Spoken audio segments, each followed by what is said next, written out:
Selamat datang di channel Muarifin Imam. Kali ini yang akan kita bahas adalah diskusi. Diskusi banyak pengertian di buku maupun di internet. Diskusi bisa dikatakan bertukar pikiran, bisa dikatakan juga perundingan atau pembicaraan. Perundingan atau bertukar pikiran tentang sesuatu masalah untuk memahami, menemukan sebab terjadinya masalah dan mencari jalan keluarnya. Diskusi dapat dilakukan oleh 2, 3 orang atau lebih. Jadi diskusi itu sifatnya berkelompok, minimal 2 orang.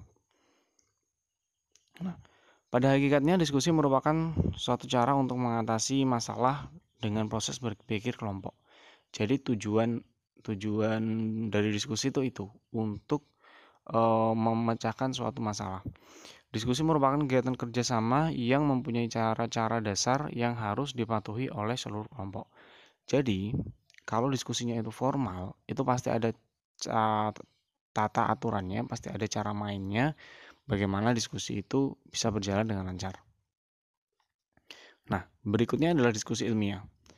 Diskusi ilmiah adalah media komunikasi untuk mengatasi masalah dengan proses berpikir kelompok. Biasanya diskusi ilmiah itu dilaksanakan di sekolah, kampus, atau kegiatan-kegiatan ilmiah.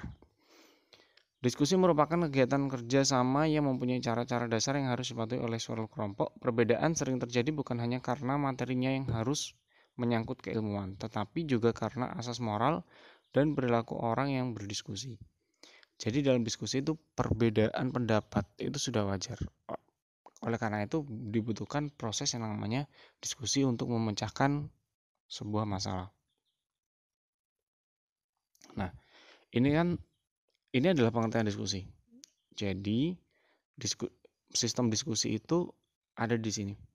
Komponennya materi, peserta, moderator, nulis, narasumber, sarana prasarana. Ini kalau kita mengacu pada diskusi ilmiah. Jadi komponen dalam diskusi itu harus terpenuhi semuanya. Materi adalah hal yang dibahas dalam diskusi tersebut. Peserta paling tidak ada beberapa orang yang membahas tentang materi itu. Moderator adalah pemimpin dari diskusi tersebut. Berikutnya notulis. Notulis adalah orang yang mencatat hasil diskusi, baik itu paparan materi maupun tanya jawab dari para peserta. Narasumber adalah orang yang menyampaikan pandangan atau orang yang menyampaikan materi dalam diskusi tersebut. Kemudian sarana prasarana. Sarana prasarana ini bisa berupa media diskusi, tempat diskusi, kemudian alat diskusi. Berikutnya adalah yang harus diperhatikan saat kita mau melaksanakan diskusi. Yang pertama adalah waktu. Diskusi harus ditentukan tenggat waktunya. Artinya waktu di sini memiliki arti durasi. Jadi berapa lama mau berdiskusi? Karena kalau tidak dibatasi, diskusi akan sangat lama apabila masalah yang dipecahkan, masalah yang dibahas itu rumit. Yang kedua, kendali pokok permasalahan. Masalah dalam diskusi harus dibatasi cakupannya, karena kalau tidak dibatasi cakupannya, masalah bisa melebar kemana-mana ya sesuai dengan pertanyaan yang ada dalam proses diskusi tersebut. Berikutnya, tata cara diskusi. Kalau kita mengacu pada diskusi formal, maka tata caranya adalah pembukaan, penyampaian agenda, penyampaian permasalahan, tanya jawab, dan kesimpulan. Ini kalau kita mengacu kepada diskusi formal, bukan diskusi kelompok. Kalau misalnya siswa sedang melaksanakan tugas. Berikutnya adalah jenis diskusi. Yang pertama, diskusi kelompok. Ini adalah diskusi yang paling sederhana. Saat kalian mendapat tugas dari guru misalnya, ini untuk siswa SMA ataupun mahasiswa, kemudian kalian melaksanakan diskusi kelompok. Jadi tata cara diskusi yang ada di slide sebelumnya itu tidak berlaku ya. Jadi bebas untuk melakukan diskusi kelompok. Yang kedua, diskusi panel. Nah, kalau sudah diskusi panel, berarti sudah ada panelisnya. Ini sudah formal di sini. Maka tata cara diskusinya sudah diterapkan di sini. Seminar, konferensi, lokakarya, rapat kerja, simposium, debat. Nah, ini adalah diskusi yang formal. Jadi mulai dari nomor 2 sampai dengan nomor 8 itu termasuk ke dalam diskusi formal. Maka melaksanakan tata cara yang ada di slide sebelumnya.